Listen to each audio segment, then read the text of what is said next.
this hobby is endless, Oh, it is. or I should say it's bottomless. Like It you could go as deep as you want. absolutely is. You can. When you go into that, if you've got an active mind and you're keen, you want to progress and you want to sort of advance your skills and knowledge in all aspects of the hobby, from plants to the actual anatomy of the gecko or lizard or reptile, whatever you keep, to the lighting, it's endless. It is.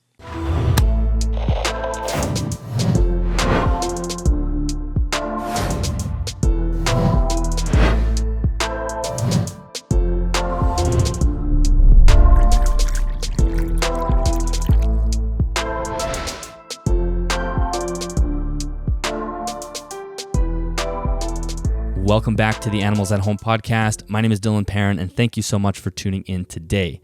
Today, I'm speaking with Tom Mellor, who is the creator of the Eco-Logic YouTube channel. Now, Tom has a great story. You know, his story starts out with getting back into reptile keeping a couple of years ago, with an experience that turned bad quite quickly. He had two small leopard geckos that he purchased, and unfortunately, they both died. He gets into the story of how that is. It's probably disease related, but in any case, he gets into reptile keeping and doesn't quite have the tools to keep reptiles, which is such a common story with people just getting into reptile keeping. And the tools I'm talking about is just simply the information that you need. And quite often, going into a pet store, you buy reptiles, you're quite often confronted and given the wrong information, which is what happened with Tom.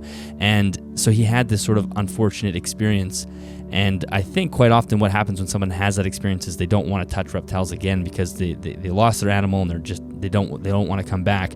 Tom did the exact opposite. He sort of went full steam ahead with replicating the native habitat of a wild leopard gecko, which is what he's done with his current leopard gecko that he has right now named Mr. Jinx. And so this conversation delves deep into how he's created this ecological system for his leopard gecko. But even more important, I think we talk about how much you can do with a single animal. So often keeping reptiles, being an expert is correlated with the amount of animals that you have in your room, and that's not the case at all. And I really want to highlight people who are just doing a knockout job with one animal, not one species, just a single animal. So we talk about plants, we talk about the soil, the lighting that he's using, the humidity cycle, some of the equipment and the gadgets that he's using in order to track humidity and temperature, the enclosure that he uses, and we really do sort of delve into the weeds, the type of plant species. It's a great episode for even somebody who's either an advanced leopard gecko keeper or advanced keeper, or somebody who's just getting into keeping and maybe a little bit timid or intimidated to jump into some more advanced keeping. I think this conversation will make you more comfortable with the prospect of trying things on a little bit more of an advanced scale. If you did enjoy this episode, one of the best things you can do is simply share it on social media. Facebook or Instagram is a great way for us to get new viewers or new listeners to the podcast. If you are looking for more information on the episodes, make sure you head to animalsathome.network.com. There you'll find the show notes for all the episodes, including the other shows that are on this network. All the show notes are there. We are super close, the last I checked, to hitting the goal on Patreon of hitting $500 per month, which is exactly, I spent $499 per month getting the podcast edited. So we're very close to having the Patreon supporters actually covering that bill for me, which is huge. So thank you so much to all my Patreon supporters. And if you do want to join us over there, you can do that at patreon.com/animalsathome. And as soon as you're a patron, you automatically get added to the Discord server where you can have conversations with other keepers, which is one of the best parts about being a patron. Not to mention being able to help support the show financially really does go a long way. Thank you so much to Custom Reptile Habitats for sponsoring this episode of the podcast. You can find affiliate links to high-level premium enclosures in both the YouTube description and the show notes. So if you do make a purchase through that link, a commission does come back to me, which is another way to help support the show. Let's jump into the episode. Enjoy. Well, Tom, welcome to the podcast. Thank you very much for being here. Thank you, Dylan. Thanks for inviting me. Glad to be here. I'm very excited to talk to you. I know one of the cool things that you're up to is you have one reptile and you're doing an incredible job with it. And I think that's what I really love promoting, people who, I think partly with the hobby or herpeticulture in general, people have this association with that you only have clout if you have many animals and a huge collection and working with all these different things. And I really want to highlight keepers who have one animal, highlight A, that there's nothing wrong with that, and B, that you can actually knock it out of the park when you have a single focus and you can do all of this sort of holistic keeping and very conscientious keeping. So, and you're doing a great job with that. So we're going to kind of unpack that throughout the episode today, especially, you know, you're keeping leopard gecko. So there's pretty common species. So people will be able to learn a lot from this episode. Can you just give us a little background on how you initially got into keeping, what pulled you into the reptile world? Well, I suppose it was back to when I was a youngster, like mid-30s now. So we're going back 20 years ago, probably now. I was in a zoo. So I'm in North Wales, and the zoo, I think we were in Knowsley Safari Park in the UK. And there was this reptile house, and I saw this iguana, and I just was like entranced by it. I don't know what made me entranced. I just thought, this is amazing. I would really like one of these, you know, as a kid and all that, this sort of curiosity and that. Anyway, cut long story short, we came out in the pet shop with a leopard gecko. And back then, it was very kind of simple sort of starter kit, because my mum was doing most of the talking with the guy in the pet shop. He gave all the information. And while I was sort of getting focused on the sticking section of the stuff that you have in a pet shop. And then, so I came out with a little female leopard gecko, and she lived till she was about 12 years old. So I had her for a while.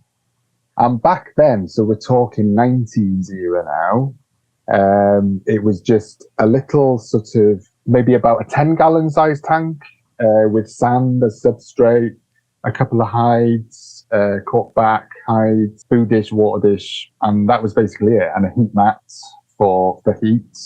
Didn't have UVB, no overhead heating, no thermostats or anything like that. It was just basically plugged into the wall and on in the morning and off at night. Yeah, you know, despite those sort of conditions, she still lived until about she was 12 years old. Maybe 5 years after buying her, I bought a male leopard gecko. And obviously he was in a separate tank, very, very similar setup.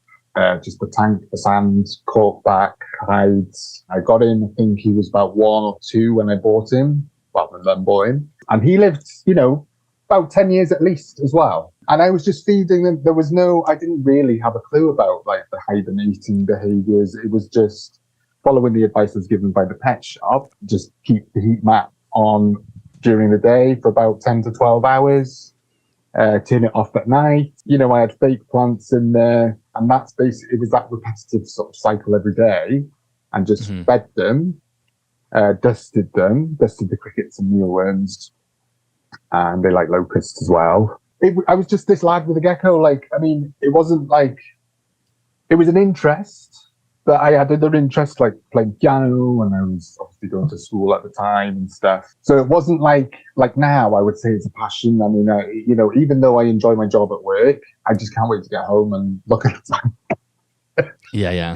It's one of them. I live, breathe, and But it is weird how that, because I kind of went through that transition too, where I started keeping my crested gecko, and he was just a pet to me. Like I did the basics, the watering, the feeding, but I didn't do anything more.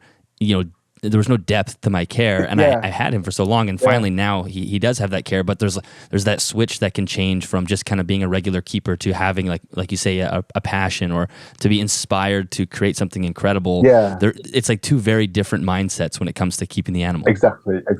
Yeah.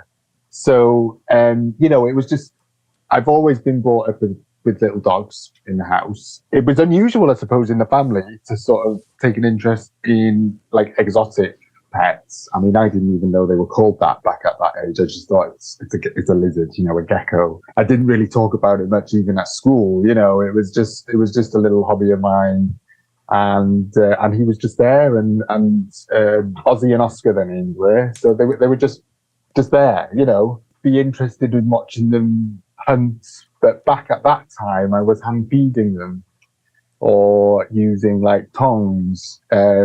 But Oscar, he became pretty active, and he was interested in like hunting himself as well. He was a bit of a monster, he was.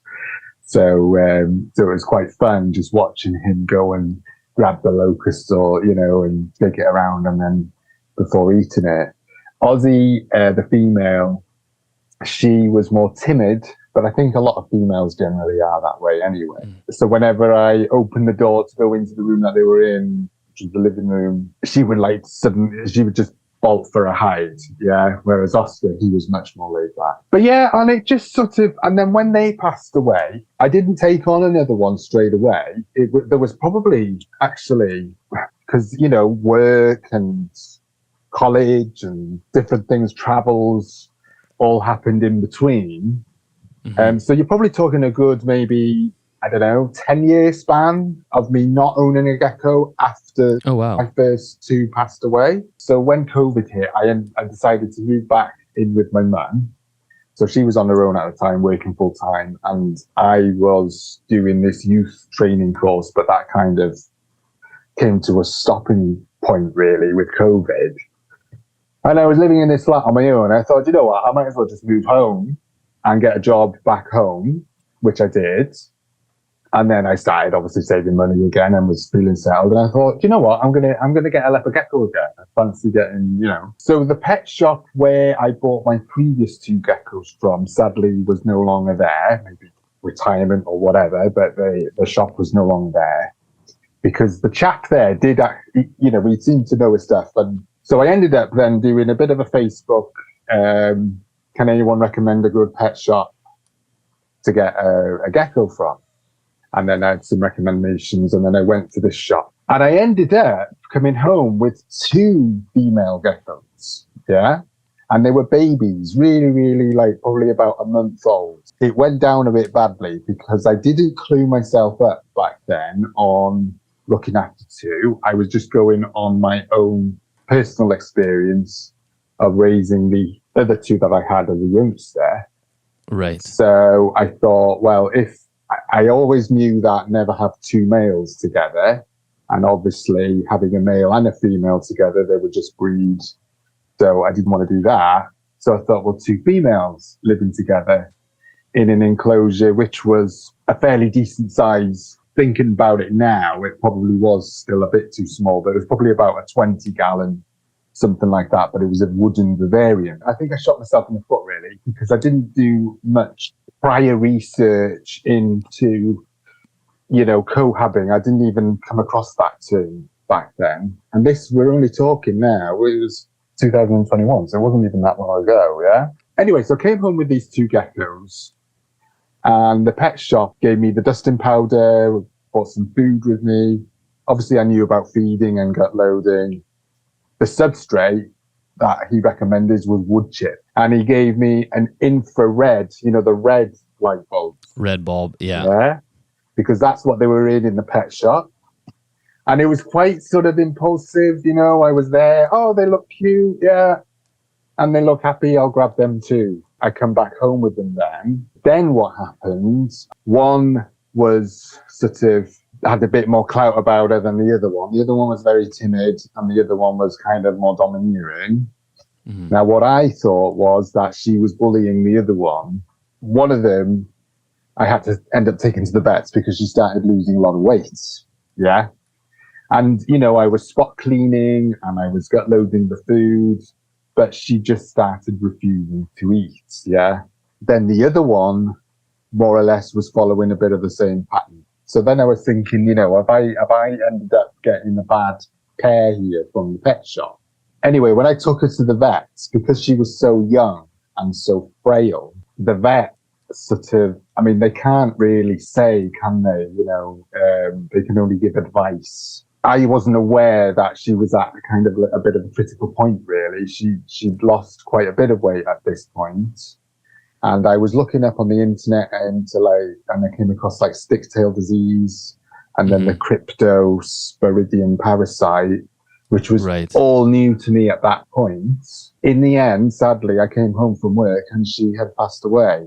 Yeah. Did the vet do any testing or anything? Or at that point, she's so small and so weak, there was not much to do? Yes, it was basically that. Then with the other one, I took her to the vets as well, because she was more feisty. So I thought she's got a good chance here. I found a video on YouTube. So I didn't at this point come across any Facebook husbandry groups or anything. I saw this video on YouTube where Dr. Francis Baines sort of was involved with.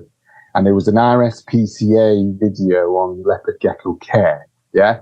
So like a basic setup for a leopard gecko, single leopard gecko. I wanted to do recover. Yeah. So we've made the mistake from the first one. Yeah. I don't want this one to die on me.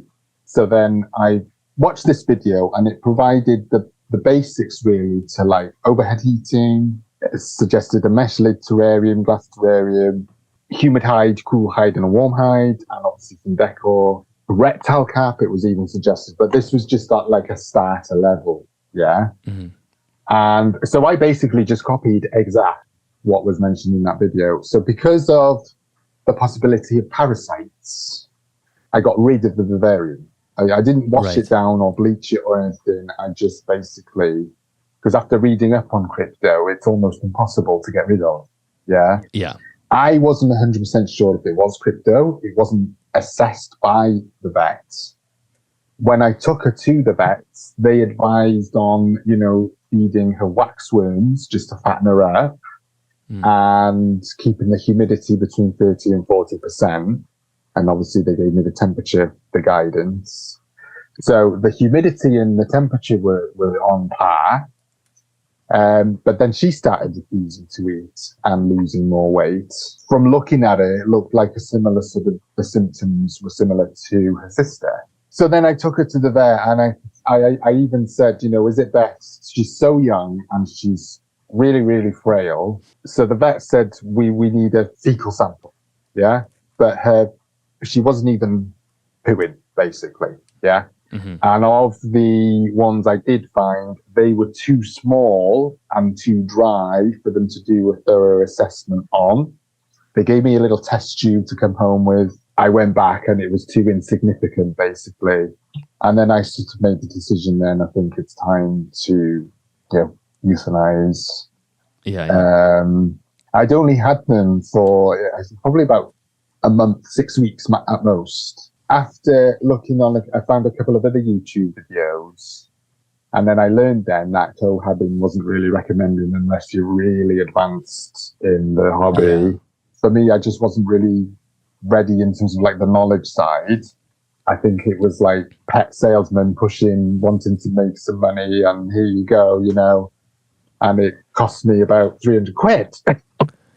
Yeah, well, it's actually an interesting, that story itself is such a common story for people that come in, they're excited about getting a gecko or some other reptile, and they go into the pet store, and a lot, like you said, a lot of times everything's treated as a commodity, so the pet store wants to sell things, especially if it's a chain pet store, and they don't know the care, like, you found that advanced video later, but the pet store salesperson is selling you a red light bulb and whatnot. But even listening to the story, it sort of sounds very much like a disease of some sort or some sort of issue.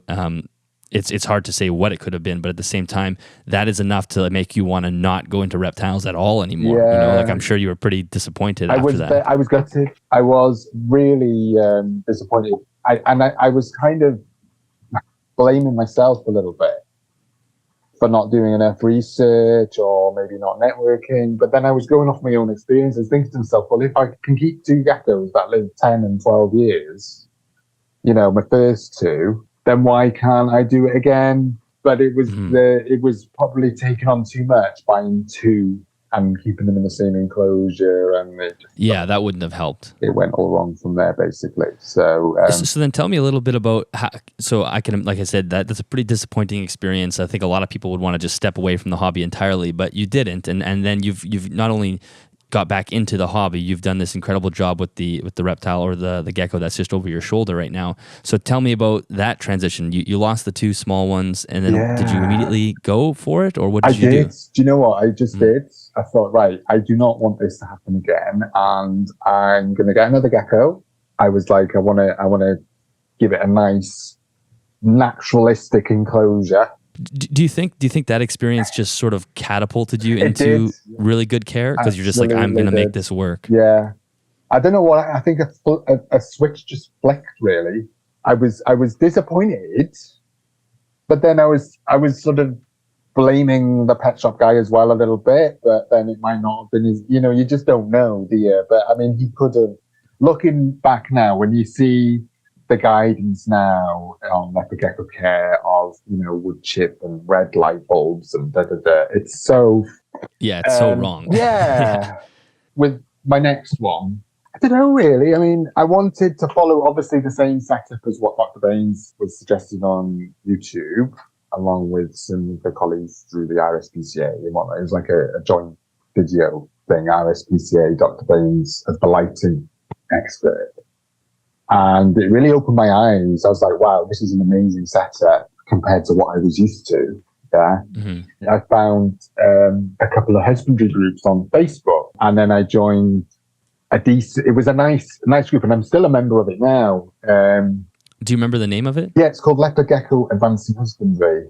Oh, okay. So it's a great group for beginners to intermediate to advanced, really. I mean, because their ideology is on sort of like the ethical care. Yeah, it doesn't have to be bioactive or naturalistic or ecological. We'll go into that in a bit. Their ethics on leopard gecko welfare are, they're on par. So, and they follow up-to-date husbandry and they have their updated files. So they follow kind of evidence-based stuff. I generally found them a friendly group when I first joined, and I just wanted to get my research done really on the sort of, I didn't want to go cohabiting again after the experience I had. So I thought, right, I'm going to stick to just the one.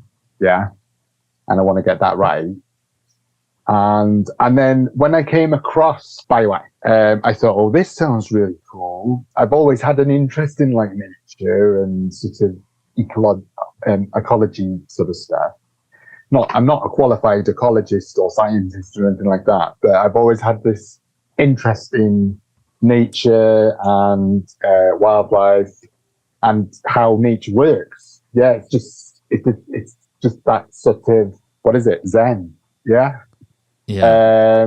And I thought, well, it would be really cool to make like a real kind of living enclosure, with living plants and living bugs and stuff, and making it into an ecosystem. So I thought that sounds like a really cool project. So then I went and bought Mr. Jinx then. So this was through a pet shop that it was recommended to me by a friend on Facebook, a bit further down the road, but still not, majorly far. He acquired his reptiles through Monkfield.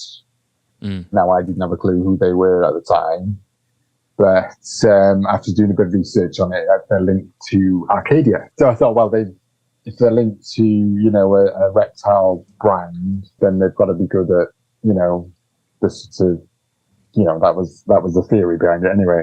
So I went in the shop first, and I was like scouting at first. I didn't go in to buy. I was just going in to look. Yeah. And I talked to the guy in the pet shop, said, look, I'm ideally looking for a male leopard gecko, young one, because I want to rear him out myself. Have you got anything? This was on a phone call at first, and he says, well, we actually do. We have a young male in at the moment. And so I went to have a look at him, and it was just the look I got from him. He just looked really cheeky and, quirky, and he looked really well. He had a plump tail. He wasn't fat or overweight. He was very active. He looked a character, basically. It was those eyes, yeah. So I thought, right, yeah, he is the one. So I paid my deposit there and then, and then about a week later, I picked him up. I put him initially in a quarantine setup, yeah? And it was just a Tupperware box, but, a large one that you can, fit clothes and that in. Plastic box, like a baby bin, with paper towel, a substrate, a couple of hides, humid hide with moss, and a warm hide and a cool hide, some decor to make it a bit more interesting and whatnot, calci dish, water dish, food bowl. And he was in there. And the guy in the pet shop told me he eats at the moment, he's eating about 3 crickets at a push because when I bought him, he was about 6 weeks. They didn't know his exact age, but they knew he was around about month to 6 weeks mark. Yeah. So he was, he was a youngster. And, he was eating like a monster, yeah? He was in his quarantine bin for 3 months. So during that time, I was able to kind of save up for a proper setup for him. So I bought a lot of my stuff back then through a company called Internet Reptile, which is based in the UK. That was where I came across this habitat terrarium. Yeah. So let's go through that. Let's go through kind of like the technical side of the setup. So what are you keeping in mind? We'll start with the enclosure, then you can kind of go through the lighting and whatnot as well. Okay. So basically we have, it's a habitat glass terrarium with a mesh lid, and it measures 90 length, 90 centimeters. Yeah. I prefer centimeters than gallons. I'm not the best with maths. So it's 90 centimeters by 60 centimeter height. And I think it's about 45 width. This is what kind of was a selling point for me, really, when I was looking at it. That depth there, the space there to have your substrate. Like the substrate dam is like, would you say that's like 6 or 7 inches deep? Probably, yeah, around about that. Yeah. So enough to put a drainage layer and soil, and then there's plenty of space as well, and the open glass doors, which was very similar to my previous one that was recommended through the YouTube video through the RSPCA and Dr. Van Baines. Very similar. That tank was an Eco-Terra one, but because of the thought of maybe parasites, I had to get rid of that one as well. It was just, so anyway, 2 failures. Going forward, I ended up with this one, yeah. It's probably a little bit more on the less affordable side than you say Eco-Terras or whatever. But I thought this looks really good. Like a mini greenhouse, I can have living plants in there. I can make it into a bioactive and have my skinks living in there after his quarantine. So I ended up with this one. The first one that arrived by delivery was actually broken. Oh, that's disappointing. So it was like an email saying, look, I'm really sorry. And then another one came through. Always happens, isn't it? So I had this like vision in my head of how I was going to sort of plan the design. So there was like going to be a warm end and a humid area, which was kind of like leafy, mossy, sticky, and then a cool side. Wasn't quite sure what I was going to do with that, but just like a cooler side, with at this point, are you diving pretty deep into sort of the native habitat of leopard geckos? Like, No, do you know what? I didn't. This was just like a vision I had in my own head. Okay. I mean, I knew that they were from Pakistan. From reading some of the files on leopard gecko advanced in husbandry, I found out that they were, natives of Pakistan. And I think I also knew that from a book that I purchased when I was a youngster with my first 2 geckos. I had a basic like care guide, and it said in there that they were from Pakistan. So I kind of knew that, but I had no inclination at that point to kind of replicate their wild habitat. Interesting, because eventually you do dig into that, right? Like that's a big part of what you've done. Yeah. But at the beginning, it wasn't there yet. No. Interesting. So, okay, cool. Yeah, and so while all this kind of bioactive was fresh in my mind and ecosystem, and I was getting all excited about it, I thought, oh yeah, let's create a nice natural environment. So we'll have a warm side with like using excavated clay to build like burrows and like rocks. And underground hides. And then the humid side was kind of, I just visioned like a little sort of temperate woodlandy kind of thing. So with like mossy substrate and leafy substrate. And then a cooler side with some logs and a couple of burrows and whatnot.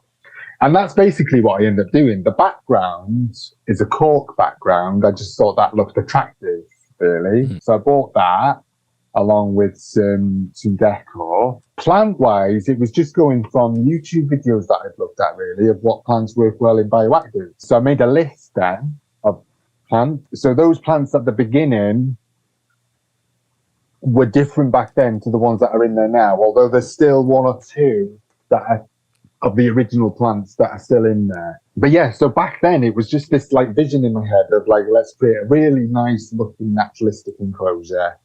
But it wasn't replicating. It wasn't like with the vision, like, the biotope.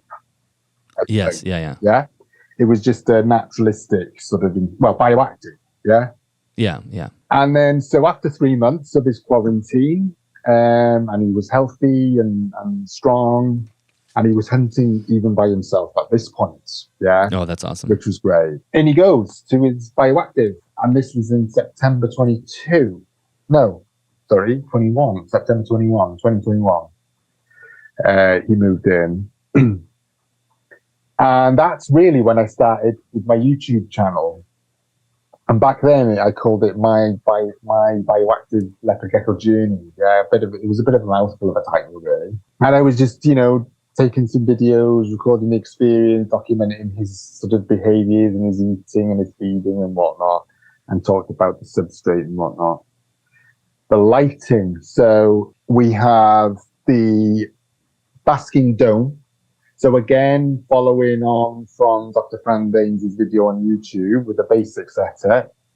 So there was an overhead dome-shaped light bulb, dome-shaped light fixture, which provided the heat. Then we had the Pro T5 UVB by Arcadia shade dweller. So that was the initial. So the LED plant grow lights came later. No, sorry, I did buy them when I went Bioactive. But I ended up buying one. It wasn't enough. It was too little. So I ended up buying another one of the same size. So the Jungle Dawns, the two Jungle Dawns, and which worked for a while. Then I thought, well, some of the plants are still dying, and I'm wondering, is it because of the lack of light? So then I ended up buying 2-foot unit T5 LED lamp setup for plant grow light, and by a company called Lumi in Grow, which seems to work, and it's low energy, provides full spectrum wavelengths, and I think it's 6,000 Kelvin. Yeah. So that's the current setup now with the lighting side, and I've got a couple of like dehumidifying bags in there to kind of absorb some of the moisture, the air moisture. Can you talk a little bit about that? Are those are like desiccating packets that you would come maybe just I'll let you roll with that. Yeah. So the little bamboo charcoal in like little Hessian bags, and I literally just hang them through the lid, really. Yeah. So they're against the glass, so the gecko can't reach them if he was to climb or whatever. And basically their job is to kind of purify the air, really, and they absorb. But they were really cheap just from a discount shop in town. And so there was like 4 in a pack for like £2 or £3, yeah? And this goes into like replicating wild habitat as well now. Because in the winter time, the humidity is quite low, yeah? So I was trying to sort of reduce it a little bit because it was getting into like the 70s and 80s at night time, even 90s at night time, which I thought maybe a little bit high. I mean, he wasn't bothered. He was totally fine, It was me, perfectionist, kind of thinking, is there a way of trying to reduce this? So I ended up buying a dehumidifier, which is on the top, but I never use that now because I don't really need to. I have to do more research on the humidity in the wild. It can actually be quite humid in their wild habitats, and they can have like monsoon seasons. So at this point, you've started to delve into you talked about just having this vision of creating a really nice bioactive setup. But now as you're starting to do more research and starting to look into humidity and moisture cycles, is this where you're starting to get pulled into the wild habitat? Yes. I'm sure that's where this document comes in. Exactly.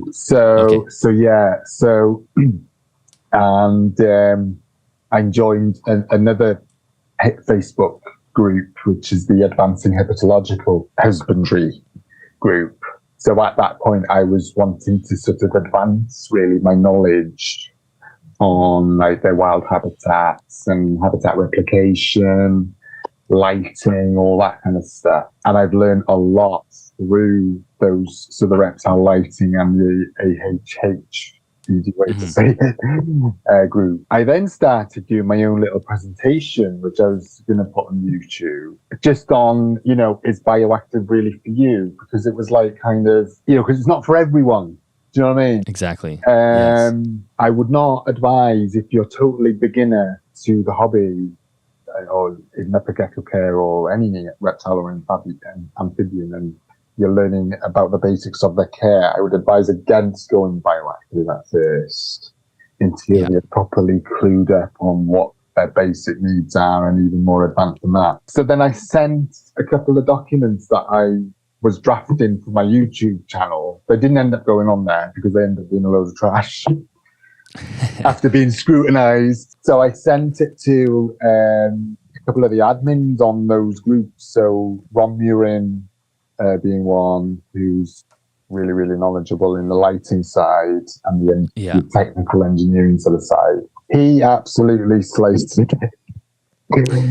And so obviously I didn't take it to heart, but it was a step. I was thinking, right, okay, yeah, there's a lot I need to learn here, and so I'm not publishing that to the kind of public domain. The stuff I put about lighting and stuff, well, he was like, well, why not this setup or that setup or that lamp or this lamp? And it was just like, whoa.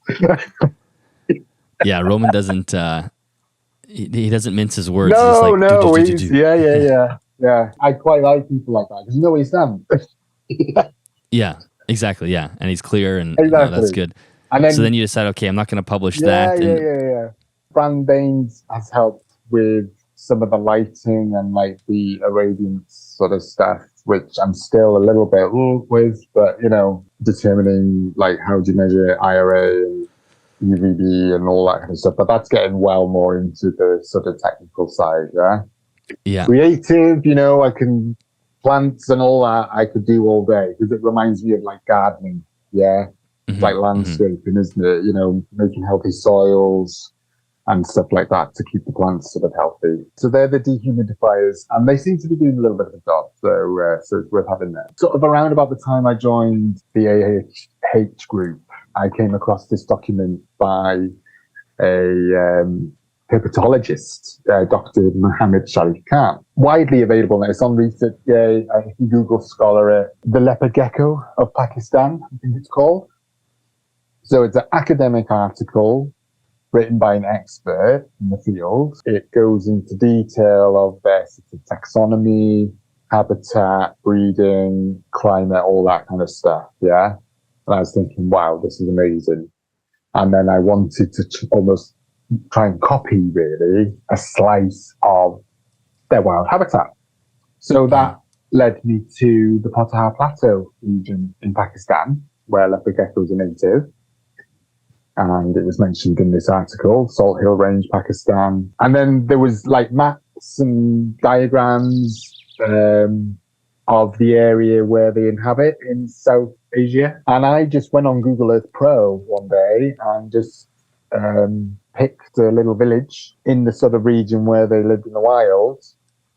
And then I got weather data from that village and then wrote it all down. So like the hours of sunlight in the day, the temperature through the months of the year, the highest temperature, lowest temperature, humidity. And then I ended up with this sort of chart, which I use now as kind of like my climate plan in a way. I kind of follow that.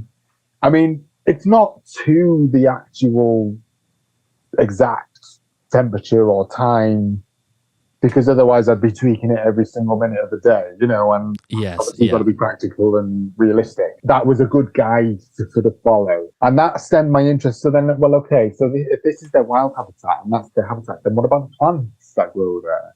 So I did a bit more Google scholaring and research into plants. I think it was like plants growing in Pakistan or plants growing in Potahar Plateau, Pakistan. Articles came up from, that weren't related to reptiles or leopard geckos as such. It was just general sort of wildlife or plants or ecology articles. And from those documents, I'd say, well, they mentioned this plant, this plant, this plant. And then I would then make a list and then research those plants and see if they were available in garden centres and whatnot. I did find that a lot of the plants were mostly kind of trees, so they would be too large to grow in there. So like olive trees and acacia trees, which are huge when you look at them on Google, you find pictures of them and they grow massive. And they are very, very common in leopard gecko native habitat.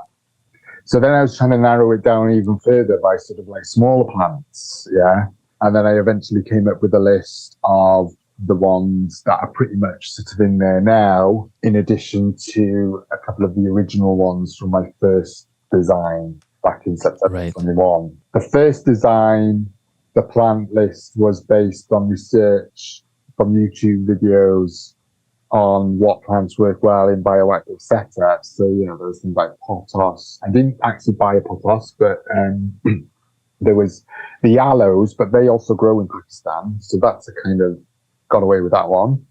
Mm-hmm. The snake plant that's in there, that's actually native to Africa, so it's not really, but still, it's a common house plant, snake plant. Right, yes. And they're tough. And so, that's a decent one to have. But then the other plants, like there's Artemisia schmittiana, there's asparagus fern, there's a couple of sedum corticola, and whatnot. What else have we got in there? Helianthemum, which is like rock rose. And I was able to sort of, through another search, so Flora and Fauna of Pakistan, it's a website, Fauna of Pakistan or Flora of Pakistan website, and I would cross-match the research then. So I'd make a list of plants that I found from the academic document, yeah? And then I'd go onto this Flora of Pakistan website to find if they actually grew there, yeah? So this Flora of Pakistan was like a database of all the plants that were found by scientists in Pakistan, yeah? Mm-hmm. And then I would also then go on a website called the Royal Horticultural Society website in the UK. So they go into detail about like the cultivation, propagation, full sun, shade, all that kind of stuff. Yeah, soil types. I've spent a lot of time researching plants. Yeah. Well, one thing that I think is so worth mentioning is that something like a leopard gecko, I've already mentioned it gets thrown into the beginner species, it gets thrown into kind of the boring species and the common species, and all you have to do is actually do what you've done here and spend time jumping into the weeds as far as research and knowing the natural habitat and learning about the area they live in and the plants and everything. And that is incredibly rewarding and exciting. And it suddenly takes a species that people might call boring or common, and it just bursts it with life, an exciting project. And I hate it. Somebody actually did say to me on social media once that leopard geckos are simple. And I was like, come on. I was thinking, you're simple. If you think that, yeah? It's true, you know what it's I mean? True. And they would... What leopard geckos are is they're rugged, so they can handle any type of care. And that's the problem, right? Is that they can just handle this wide berth of care, so it doesn't force people to try to replicate their natural habitat. But when you actually do, they're not simple. They're incredibly complex, just like every other animal. Absolutely, yeah, you hit the nail on the head. And they were just using them as a money-making machine, which really infuriates me. It really does. They just keep them in little tiny enclosures, and they, it's not ethical at all, really.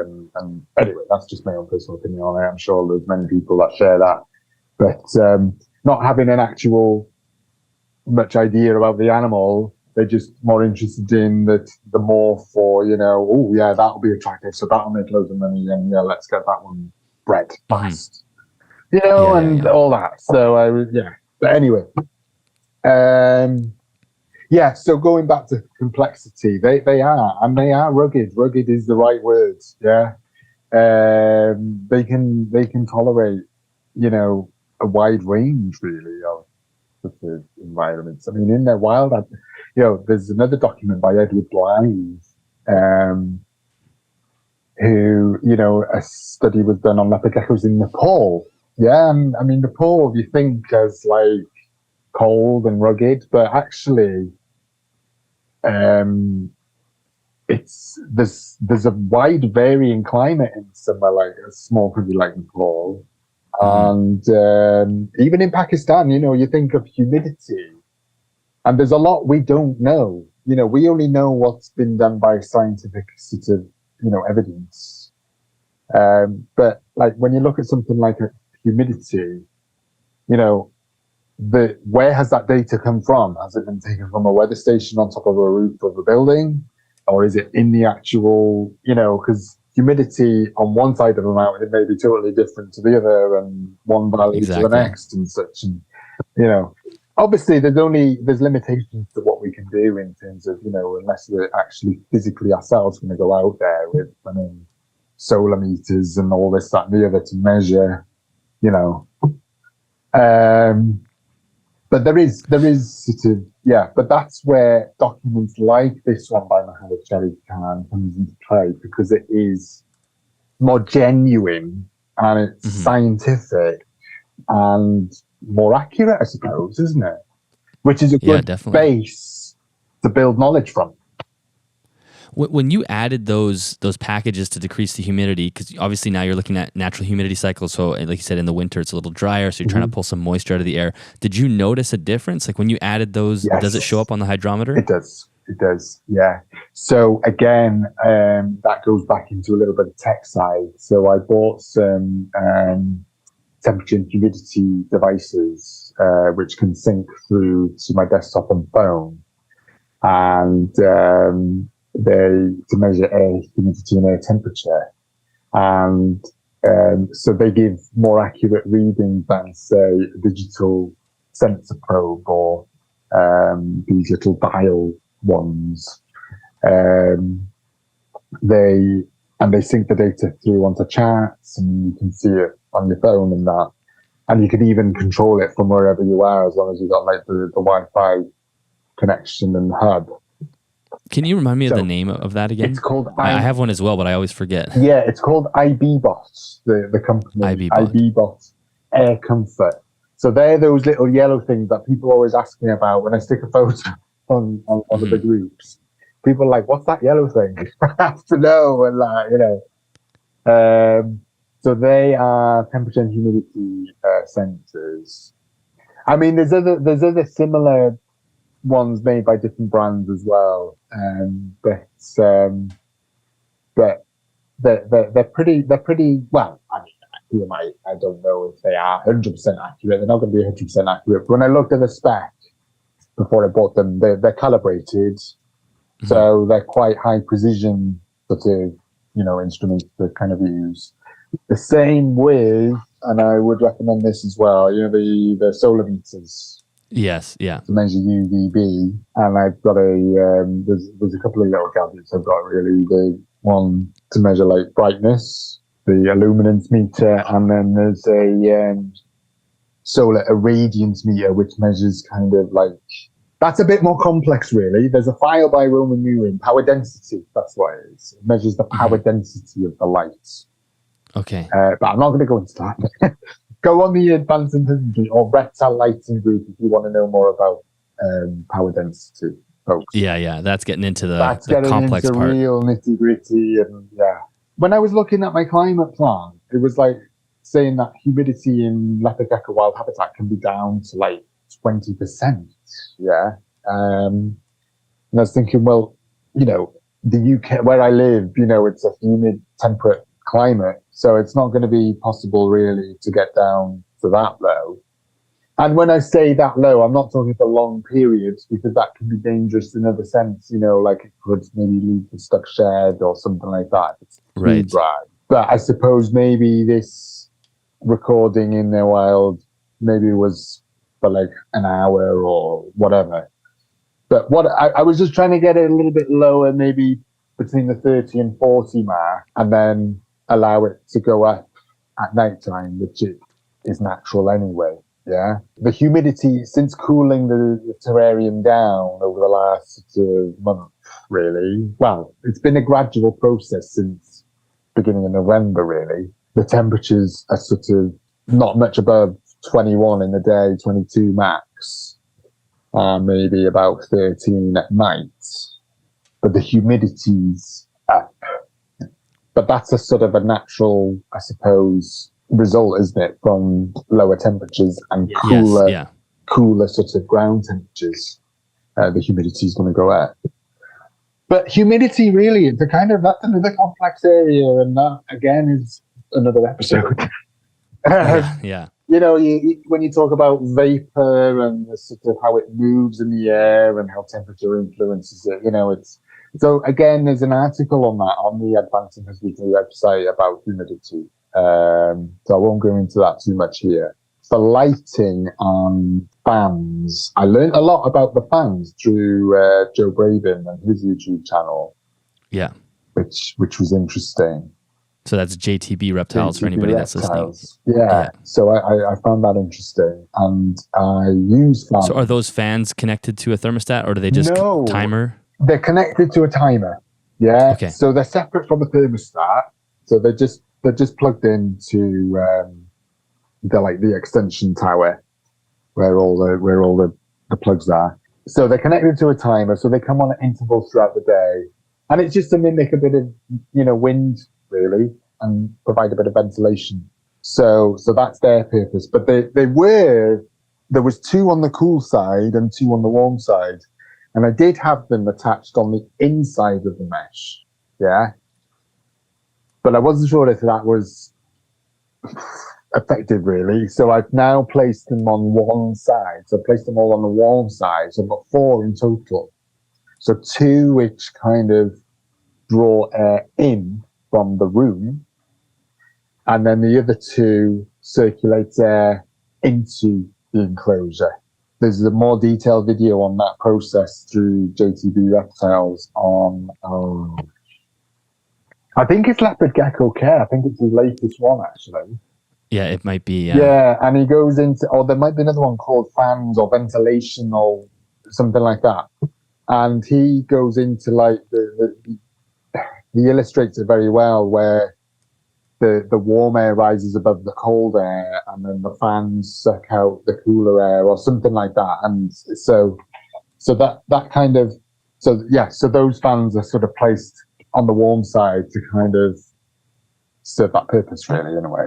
Sure. They do bring down the humidity as well, a tad, and they will cool down a little bit, if it gets too hot in there. But they're not connected to the thermostat. The thermostat. Yeah, they're separate. Yeah. Yeah. So the basking light is connected to the dimming thermostat, which has a little manual dial on it, which you can turn up or down to get the desired temperature. So now I'm trying to mimic winter. So I've cooled it right down. I've turned the dial right down to sort of almost 0, really. So it only literally just dims on a little bit in the morning and maybe a little bit in the day. It's almost like the sun in a way, like the sort of sun going in between clouds, and it's on a low temperature setting. Whereas in spring, summer, it'll be a little bit higher, obviously. Yeah. Well, maybe we can just stick on the winter temperatures for a second, since we're here. You've dropped the temperatures down. You're reducing the light, obviously. So I have 2 questions. The first is, I think I heard you say at nighttime you're getting down to like 13 degrees Celsius. So my question is, how the hell are you doing that? Where's my conversion here? I have for my Americans. That's like 55 degrees Fahrenheit, so that's pretty cold. So my strategy is to wrap up warm. Okay, you throw a big blanket on. Do you just leave your window open? I leave my window open slightly. So this is the stuff that animal people do for their animals. I don't know. It must be like a bit of an obsession thing going on here. How have I done it? Well, I've dropped down the bulb. So the halogen heat bulb So normally I think it's a 75 watts bulb in the basking light. But from November, I changed it to a 50 watt, which I already had spare in the cupboard anyway. And then now, within the last few days, I've gone down to a 40 watt. Not much difference between 50 and a 40, but was the only one that was in the shop. So I've got down to a 40 watt, and I've just put it on the low setting on the thermostat. I've turned off. So now it's only the basking light and the UVB, which are on in the daytime. I set them to mimic day length hours over in Pakistan, like Potar Plateau region. So it's 10.5 hours a day. Some people may have them only on for 6 hours a day at this time of year. But I'm trying to just mimic the sort of wild climate, really. So I have them on for 10.5 hours. But what I do now compared to what I was doing just less than a week ago was I kept the jungle dawns and the LED lights on as well for 10.5. So it was much brighter than what it is now a week ago. But there was also warm. I couldn't work out why the temperatures were getting to like 25 in the day. Mm-hmm. Yeah. They were still dropping to about 15 at night, but they were still getting quite warm in the day. which, I mean, wasn't a major thing. You know, Mr. Jinx was still hiding. He wasn't, there's no sign of activity. I do check. I have a little mirror that I use here to just Yeah. over the Because that was going to be hive. my second question is what sort of behavior are you seeing from him? Is he just Yeah, hunkered down sleeping? he is. He's just Okay. curled up in a little ball. But yeah, going back to how I've turned down the temperatures. So, so the change in the bulb has definitely helped. And also turning off the LED lighting, which are mainly for the Right. plants. Those jungle dawns do give off a bit of warmth, and so does the other plant grow light as well. I think it's just how they're technically made. Do you know what I mean? That has reduced the temperatures in the air, you know, of the enclosure. So the basking light and the UVB only on like, I mean, the UVB is obviously a setting, isn't it, with the lights? You know, you get the same sort of emission, really, don't you? But the basking light just sort of fades on, fades out. But when the whole lighting system's on full, it's on like a ramping system. So it'll start off at dawn, where the basking dome light will come on and dim on, and then the UVB and jungle dawns will come on, say half an hour later, and then another half an hour later, the main plant grow light comes on, and then it's full. Now we're in January, winter blues month, the month that seems to last forever. The lighting is on a lot less, you know, so it's just the essentials, really. But that'll be only like that for about maybe until February, and then it will start slowly ramping back up. Slowly but surely, I'll start increasing those temperatures a little bit.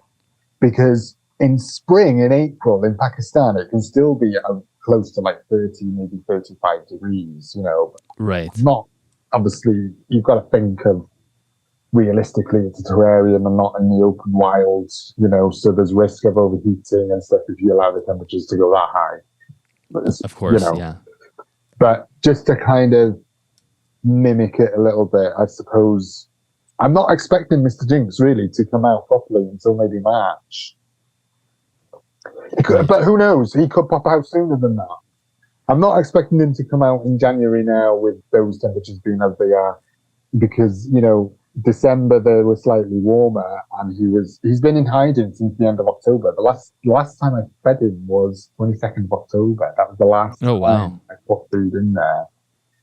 And I do my weekly checks with my mirror, and he's just there in a little ball, one eye open, just checking. And he, from sight, I mean, I haven't weighed him. I don't physically take him out, disturb him and weigh him and all that. But from looking at him, his tail is still looking quite plumpy.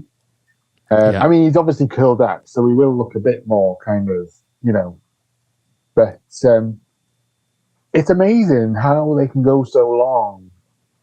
I mean, in the wild, so going back to Muhammad Sharif Khan's document, it says in there that leopard geckos in northern Pakistan can hibernate from September through to March, which is, you know, and when I first saw that, I was like, wow, that's incredible, you know. In early November, Mr. Jinx did pop out. So I was prancing about with the plants one night, and Mr. Jinx popped out. He's like, hey, what's going on here? And then I was spray misting, and he then started to drink. But it wasn't just a little drink. He was there for a solid half an hour, 40 minutes, maybe more, just drinking the moisture off the slate rock and the leaves of the plants, which I was like, wow. Which is totally like what they would do in the wild, isn't it? Yeah.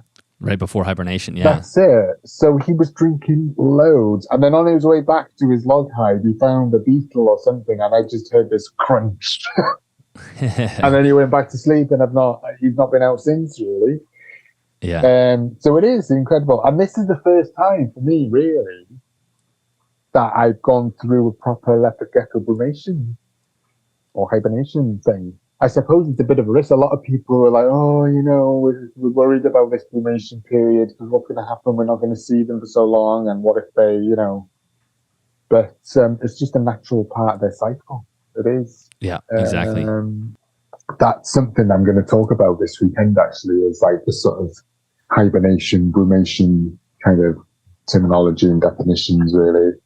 I suppose hibernation is like a general sort of term, but it doesn't actually go into, well, neither really go into the physiological side, you know, the sort of And if we think of physiology as the way a living thing functions, yeah, Right. people can get confused between the two terms. Well, are they hibernating or are they brumating?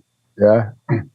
With a reptile, I suppose you could use either or. Brumation is specifically for reptiles and amphibians. You couldn't say, well, a bear is brumating because they're a mammal, they're warm-blooded.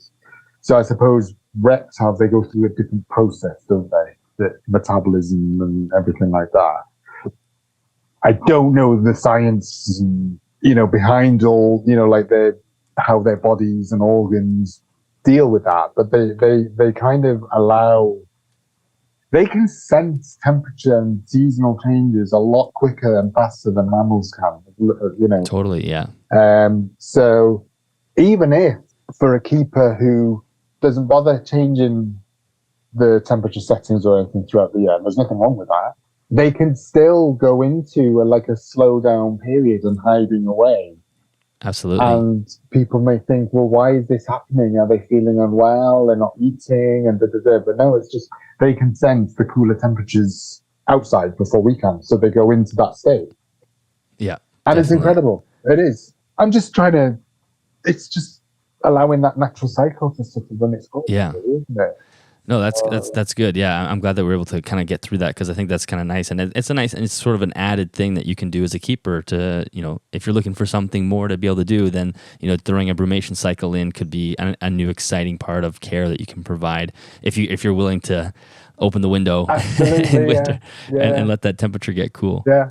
Yeah. Again, the Advanced Intensity Group, there's file on there on yes, yeah. So everything. That's a great resource. It is. Can we talk a little bit about the substrate and the soil? I don't think we covered that yet. What are you using? What components do you have in there to sort of replicate and create this sort of ecosystem? I have a drainage layer, which is hydrocarbon. Then on top of that, I have a hydro. Then on top of that, I have earth mix arid, Arcadia, spread across the whole base. Then on the warm side, on top of the earth mix arid, I have some Zoomed excavator clay sand, mixed with a little bit of earth mix arid, and obviously a little bit of water to get that kind of mortary kind of mix, which you can which is great for building hills and burrows and that sort of thing. And the sort of clay type texture makes it more deserty and arid type. So that's kind of on the warm side. Then in the humid section, which is kind of the middle section, initially, it's more broken down now. So the earth mix arid at the bottom. And then on top of that, there was a bit of sphagnum moss and coconut fiber and leaf litter, sticks and corkback pieces, just a bit of a mush of all that in the middle section. And then on the cool zone, it's a mix of horticultural grit sand, orchid bark, mulch, and vermiculite, spag moss, and earth mix arid. The reason why there's so many there is because I've done a bit of tweaking on the pool side, because my plants initially weren't really responding well, or, they weren't really lasting. So I was thinking, well, is it the lighting? Or then I thought, well, it's got to be the soil. So then I started digging around. Well, the soil was teeming with life. There was springtails, there was isopods popping out of everywhere, and I was digging out the original soil. I didn't dig it all out. I just sort of did a bit of tweaking because I'd already made a new substrate mix out of this vermiculite, organic topsoil, and horticultural grit sand. The orchid bark mulch came before, so let me go back there. So the cool side, so earth mix arid at the bottom, and then sphagnum moss mixed in with that. That was pretty much it on the cool side initially. Then since then, so when I first saw my plants sort of not really responding well, maybe the plants were in the wrong place. Maybe I can't remember exactly what I planted there now. So then I added some orchid bark mulch to make a sort of a foresty, woodlandy sort of zone, which worked well for a period. And then the plants were still turning a little bit yellow. But back then I didn't have the 2-foot T5 grow lights. Yeah. So it could have been a lack of light. It could have been a lack of light. So I bought the grow lights and put that in. But there were still signs of plant mishaps. So I thought, well, it's got to be the soil. And then I started punching around, and then there was loads of life coming out. So I was like, well, what is it? And then I thought, well, maybe it's the plant's not liking the soil. So then I started doing pH tests, and I've got a pH kit here somewhere. So you have a pH meter just that you can shove. Soil testing kit. Okay. So through doing further plant research, so if you go on the Royal Horticultural Society website, you type in the plant name, and it comes up, it'll give you the details of what pH soil they like, whether it's alkaline, acid, clay, sandy, loamy, all that sort of stuff. Anyway, cut long story short, so on the plants, I found that the ones that do more successfully in an arid type enclosure, so like leopard geckos, for instance, succulents, so like your aloes, your horthias, do better. Some herbs, so like the wormwood, the artemisia, that's a type of herb. That's it's still in a trial stage at the moment because it's very, very sensitive. Like even the slightest bit of overwatering can make it shrivel up and, hate you forever. So the wormwood, they like sort of full sun, poor soils sort of stuff. So it's been a lot of trial and error in terms of trying to get the sort of conditions right. But I think maybe in the past I could have just been simply watering them too much and they would die. Yeah. That could have been did the pH. Did the pH meter reveal anything to you? Like when you tested it? Okay, tell me what you found when you tested the soil. Okay, so on the arid side, so where the basking light is, the warmer side, and the clay, more sandier soil, that was slightly more acidic. The cooler side, where there's richer soil and then more of a sort of advanced mix, really, on the cooler side. And it's more humid on the cooler side as well. And the pH on that side was slightly more neutral to alkaline. So it was kind of just in a little bit greeny yellow on the warm side and greeny blue on the cooler side. Yeah? Gotcha. Which is perfect, really, for those sorts of microclimates, I suppose, for those plants. So it's taken me a long while. I mean, only up until, say, November, really, to select plants which not only are a close match to varieties that grow in wild habitat, Leopard Gecko in Pakistan, but also suit the sort of soil conditions in the terrarium and the terrarium conditions, with it being a terrarium and not in the wild. It's like a mini greenhouse, really. Yes, But the wormwood, the helianthemum, the rock rose, that's a fairly new one I planted in November. It's showing signs of growth, and it's been in there now 2 months, so fingers crossed it's doing well. The wormwood, which I planted at the same time, it's still alive, but I'm just going to see, like with this low lighting setting now, which I only put on a couple of days ago, I'm going to see how the wormwood will respond to that. It may not like that. You can't please everybody, can you? Yeah, you know what I mean? So it's one of them. Do you have a video on your channel about the plant specifically? Like, do you have a list anywhere of the plants that you have that people can look at? I don't think I have a list. I will have to make a full list, actually. But there is a video. So I've sort of streamlined my playlist now. So I've got autumn watch, winter watch, spring watch, summer watch, all that related to seasons, because that it sort of works better with around the plants as well. Yeah. So there is a playlist, autumn watch 22. Last year now. So the most recent autumn watch, there is one on there. I think it was posted in around November. A couple of episodes which are linked to each one about me doing a little bit of cutting back, conditioning the soil and that, and planting new plants, so like the wormwood and the rock rose. So there's a video on there which shows that, but I do actually need to do a full video on just what plants are there. I think that'd be awesome. Yeah, I may touch on it in one of my full update videos, but then since then it's probably changed again. So I'll have to do a new one. And then, in the meantime, people can go check the Autumn 22 Autumn Watch and check out some of the videos and see your enclosure too, because I think that's one of the best parts of seeing how how beautiful the enclosure turned out, and it is always morphing. You can go back into your older videos and see how things have changed, the plants and the decor and whatnot. Yeah. But it's just cool to watch this mold into this ecosystem. Yes, thank you. Yeah. I will make another video on that. Cool. Yeah, because at this time now, everything's sort of quiet in there, really. There's still a couple of little bugs. I saw cricket in there the other day. So, life hasn't properly come to a standstill. There's still a bit of activity. But now is the time to kind of prepare and plan for things like, plant videos and whatnot. Because the growing season is when all that, the enclosure springs back to life. Can we talk a little bit about the bug life? You talked about cleanup crew and springtails and isopods, but you just mentioned crickets, probably just a feeder running around. Yeah. Is there anything else in there that you're using as a cleanup crew? So I did a bit of wild foraging, I think it was last spring, and picked up some ground beetles. I had this problem at that time with fungus gnats, but it's a normal thing with bioactive ecological enclosures. Yeah. I wanted to introduce one or two maybe predators that may possibly eat them, to control. And also centipedes are a snack as well for leopard geckos, the centipedes in the wild. So I found a couple of those in the wild, and some leaf litter as well, just to top that.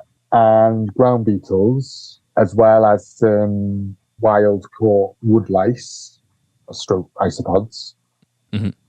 So initially there was, when I did the first setup, there was the springtails, which I bought in a little tub, and some dairy cow isopods, which I bought all online. So that was the initial cleanup crew.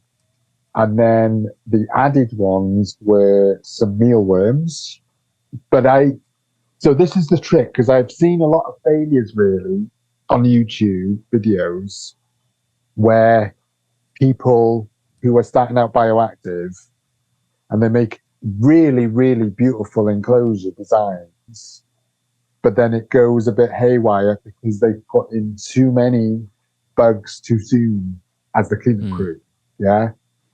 So if you put too many mealworms in, for instance, or too many locusts, I mean, I suppose in essence, each bug you put in there, even as feeders, they in some way come into the cleanup crew because they contribute to the ecosystem in other ways than just feeding the gecko.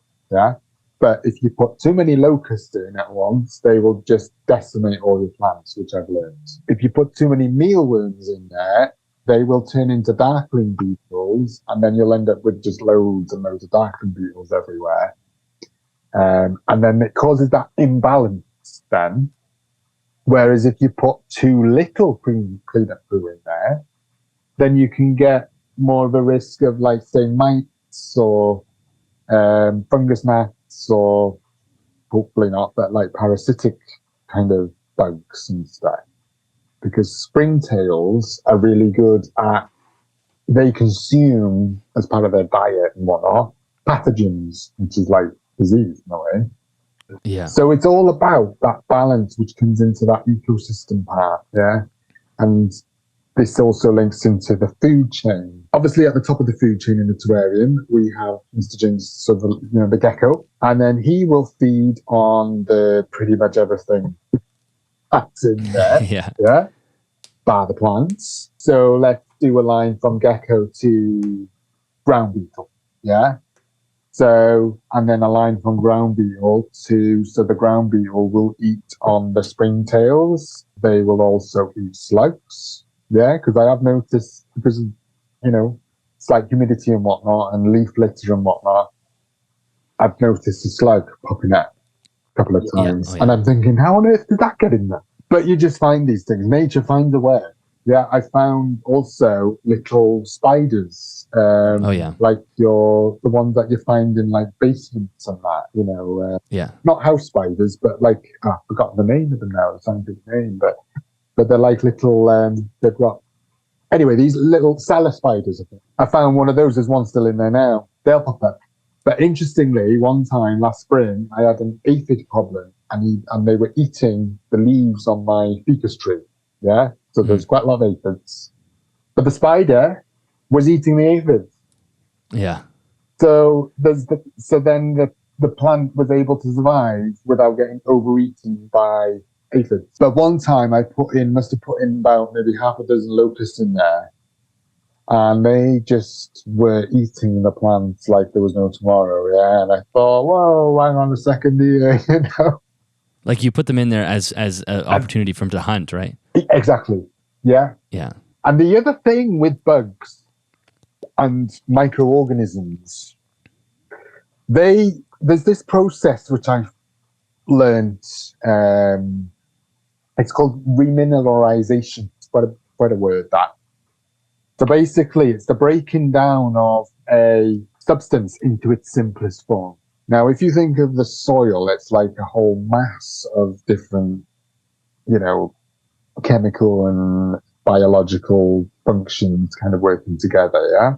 And there's also going to be a little bit of thermal energy and humidity and like nitrogen cycles, carbon cycles generating from that kind of energy from the soil, yeah, like gases and particles and stuff.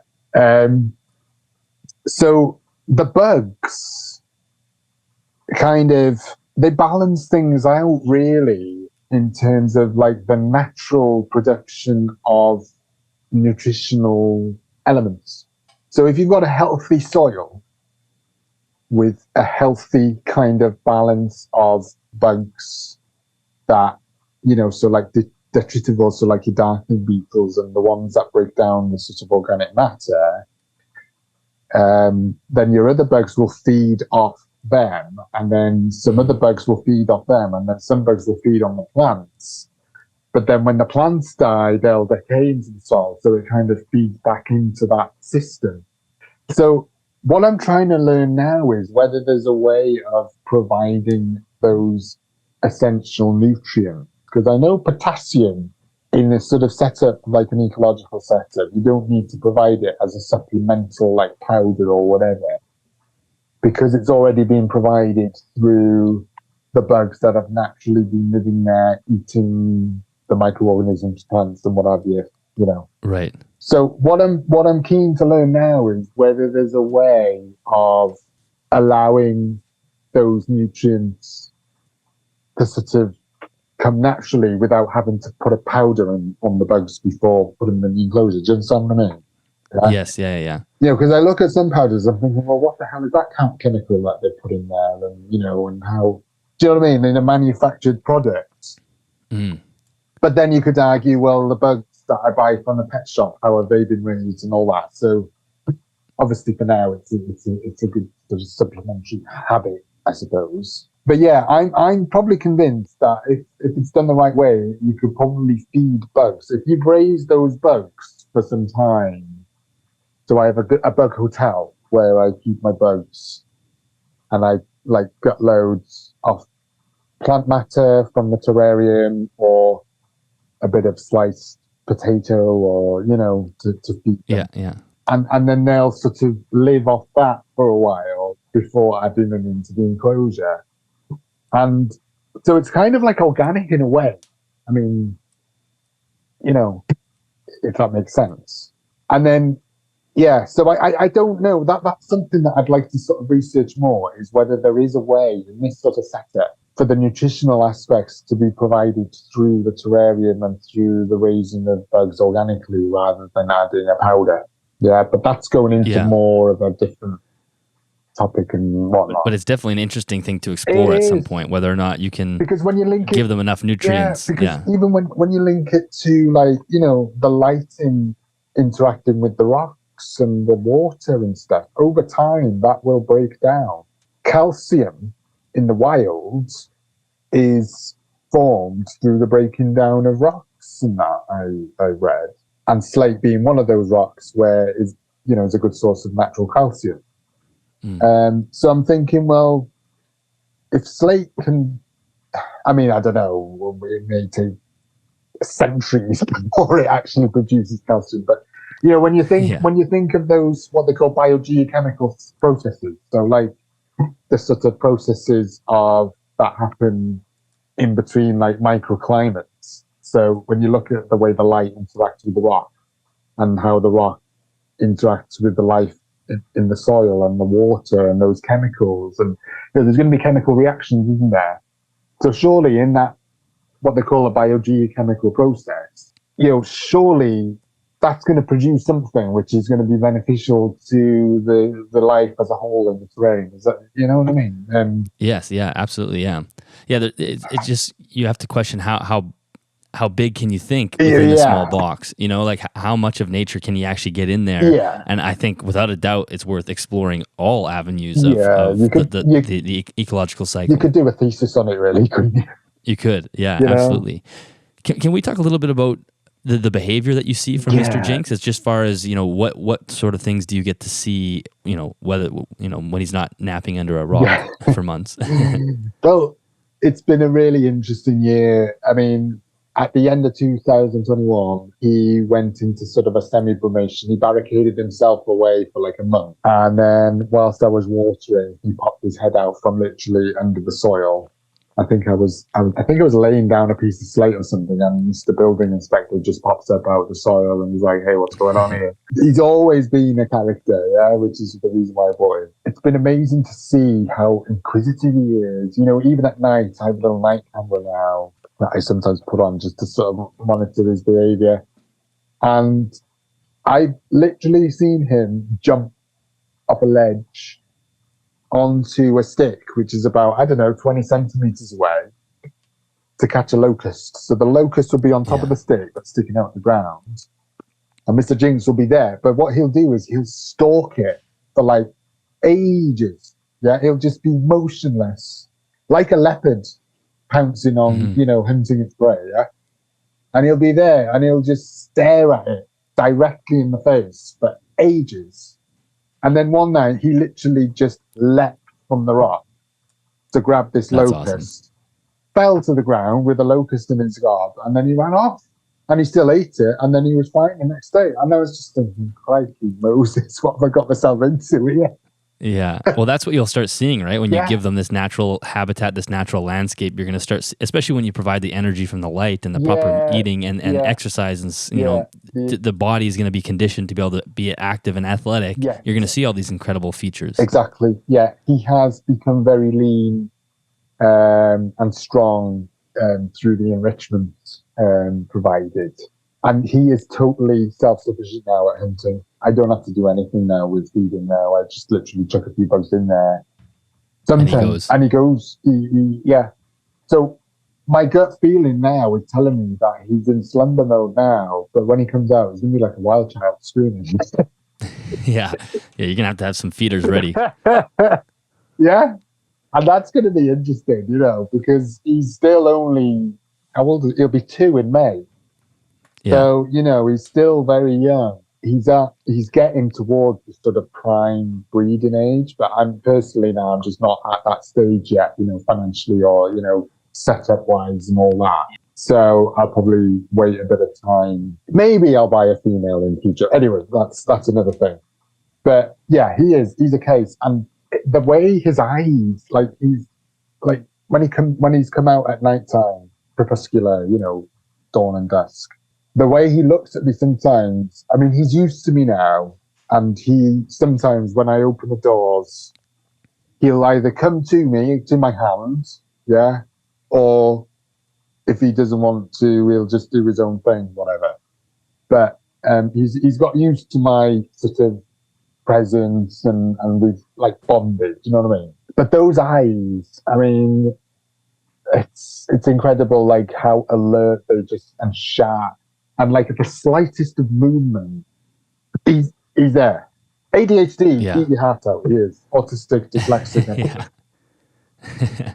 Well, it's really amazing. I mean, it kind of goes back to what we were saying earlier. That these are not simple creatures, and if you put them in a simple setup, they're going to seem simple. But if you go to the lengths that you have, you're going to see this incredibly complex wild animal that's incredibly entertaining and fulfilling to care for. And that's what's so great about your story is you kind of took this a fairly negative experience, especially with the second two geckos, and then just dove in and went the complete opposite direction and created this amazing habitat. And I really hope everybody goes to either your Instagram page or your YouTube to just look at the enclosure and to see how incredible it is. Is there, because I think we wanted to talk a little bit about the psychology of the keeper, and maybe that's kind of how we'll wrap up. But before we get there, is there anything about the enclosure, about your experience with the leopard gecko, Mr. Jinx, that you wanted to mention before we move on? I think we covered a lot of most of it. So his shedding, that's been another interesting experience. Just before he went into brumation, one night he was sat on his ledge, and he was like almost like white, So I thought, well, he's due a shed imminently, and literally over that night he had a full shed. So I've had no problems at all with any sort of stuck shed issues at all. I've only seen him peel his skin off himself just once, and it wasn't like the full process. It was just a little bit. I've seen him where he's had a little, peeled some of it off. But yeah, he's just had full sheds. It's been amazing. But that could be linked to providing those hides underground where they're more humid. So create that sort of perfect little environment for him to do his thing, with the shedding and that.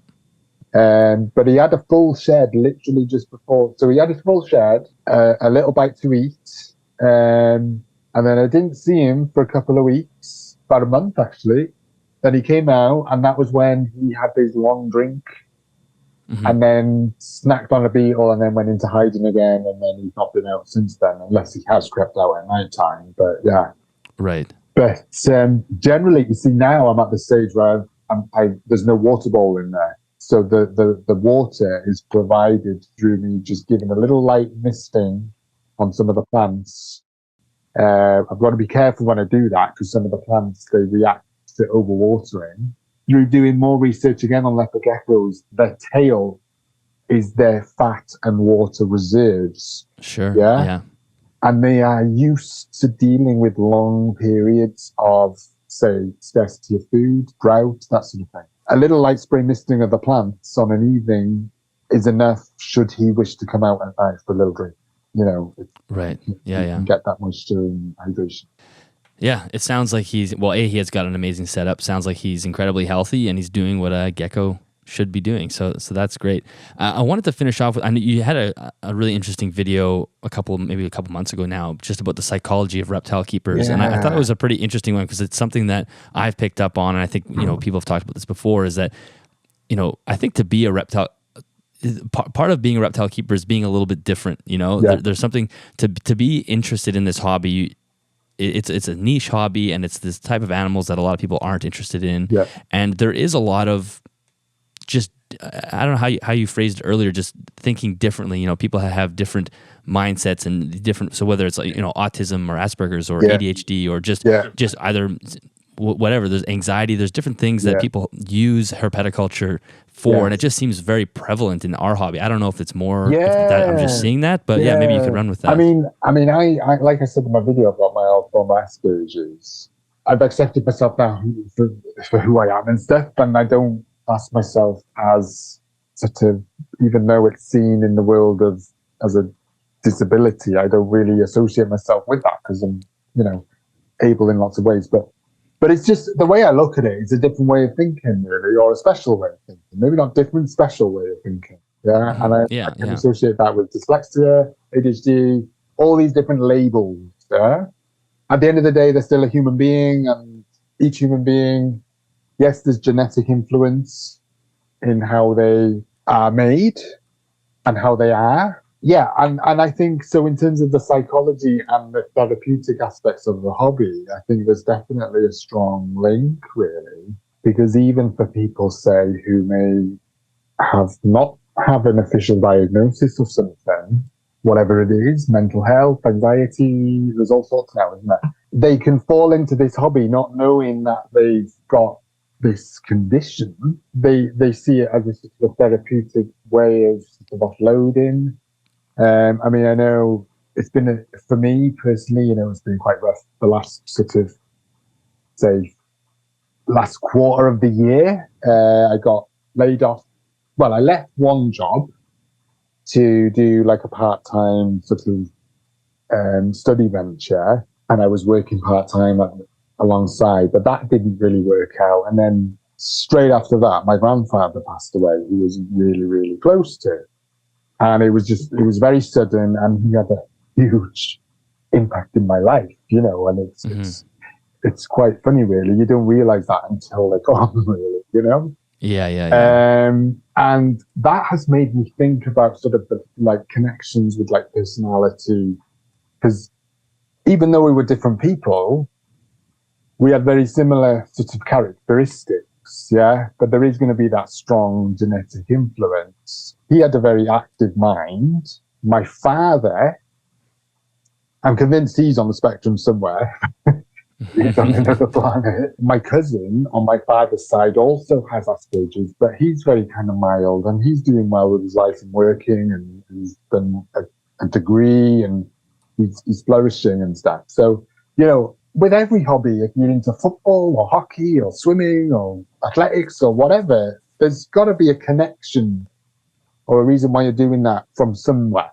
Do you know what I mean? Mm-hmm. It doesn't, like my time. Well, I think you kind of, the way you phrased it there was saying it's active minds. I think you're so right. I mean, I think if you have a very active mind, quite often, our society puts a label on that, whether that's ADHD or whatever, in some scenarios, things are legitimate diagnoses, and sometimes it's maybe just a label. I don't really know. I don't want to get too deep into the weeds on that, but I think an active mind is a good way to put it. And I know that's what I have. Like, I need to be doing something. I need to be fiddling and tinkering and working on something. And so many of us in this hobby are that, it's a project to sink your teeth into, because without it, you kind of go a little bit kooky.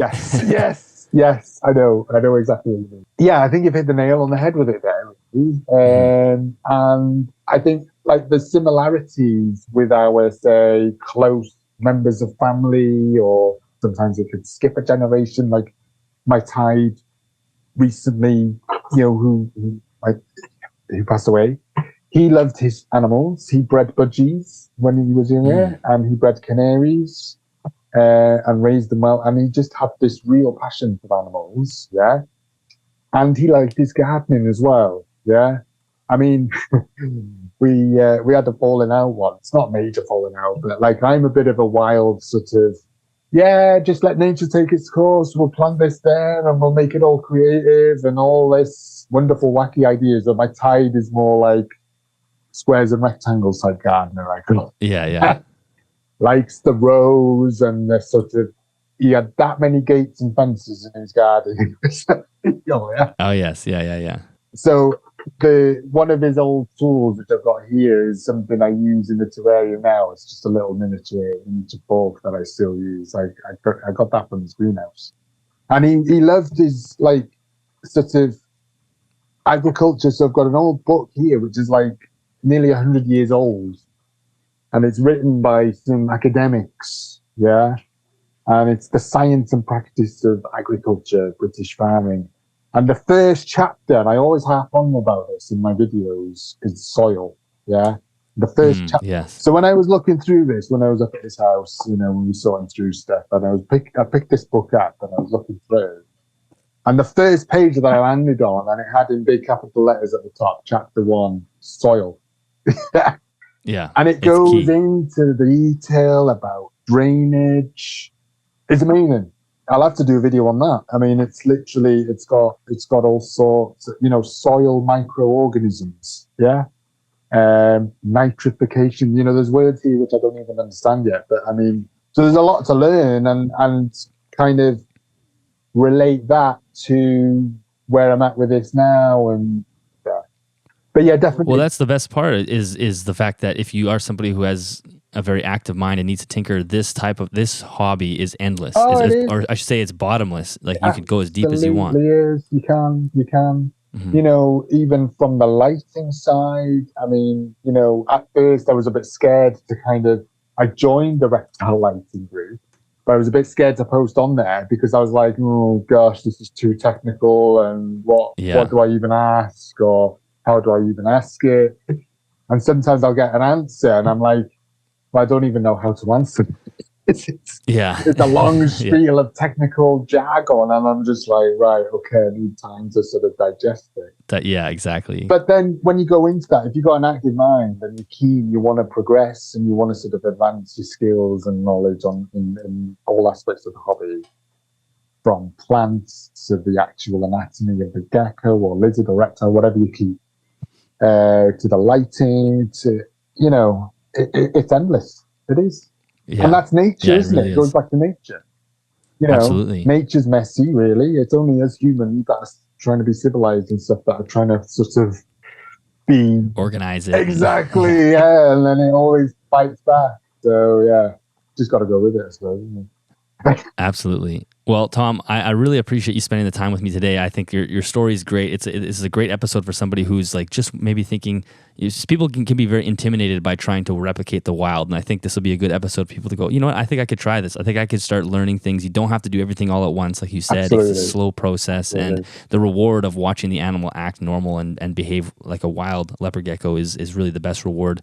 Can you let everybody know where they can find your content online so they can go see your enclosures? Yeah, so my YouTube channel is called Eco-Logic Gecko.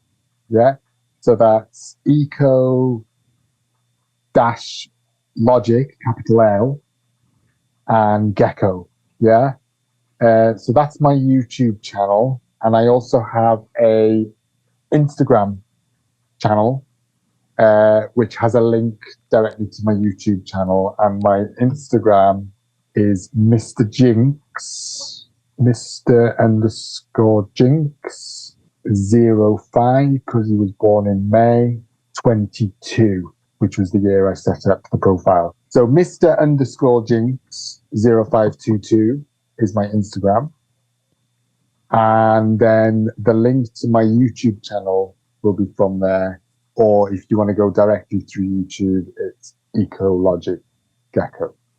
Perfect. Yeah. Awesome. And I think, again, it's such a good example of how much you can do with one animal. You don't need a room full of animals. You could have one animal and have an endless amount of projects and learn so much. Yeah. And you'll realize that it's an endless amount of stuff to learn. So, Tom, thank you so much. I really appreciate you coming on the podcast and sharing your story. And I can't wait to watch your project evolve over the years. So thank you very much. Well, thank you for inviting me. It's been great talking with you. And yeah, it's been great. It does. So thank you very much. No problem. Well, that is the end of that episode. Tom, thank you so much for jumping on the podcast and sharing your story. Like I said, I think it's so valuable to hear somebody being so serious with a single animal and really unlocking how much people are capable of doing with just one animal. When you have that one focus, you can kind of pour all your energy and time into that, and you can end up with an enclosure like yours, which is this sort of beautiful natural replication of Pakistan, which is fascinating to watch and fascinating to watch the animal behave in that environment. So I encourage anybody who's out there who thinks they only have one animal, that they're not a valuable member of the herpetoculture community. That's just not true. You can add so much to the community by just sinking your teeth into one project and learning as much as you can. Even a leopard gecko, which is common and boring, not my words, but that's sort of the general consensus with a species like that. There's so much to do, and I think Tom highlighted that perfectly. So thank you so much, Tom. Thank you to the listeners. If you're looking for more information on this podcast, make sure you head to animalsathomenetwork.com. There you find all the show notes for all the episodes that have been released. Again, as I said through the intro, we're very, very close. I think we're like $10 away from hitting that $500 per month goal on Patreon, which would cover the editing that I have to do with this podcast, or the fee that I pay to get the podcast edited, which would be super, super helpful. So if you are interested in becoming a patron, you can head to patreon.com/animalsathome. Thank you so much to Custom Reptile Habitats for sponsoring this podcast. You can see Custom Reptile Habitats enclosures behind me. We are in the process of turning this room into a really nice studio, totally decked out with Custom Reptile Habitats. I know it's taking me forever to do that, but life is super busy for me right now. This is not my full-time job. I think I mentioned that a couple episodes ago. People think the podcast is my full-time job. It is not. I have a full-time job that has nothing to do with reptiles, and this gets squeezed in, and on top of the podcast, trying to do the studio is very challenging. So it will get done, but we just got to be patient. And anyway, they are the sponsor of the podcast, and that's why you see these incredible enclosures behind me. So if you're not following me on YouTube, make sure you do that. You just search Animals at Home, and then you can watch this studio take shape. And I think that's it for this week. Thank you guys so much for watching, and I will see you in the next episode.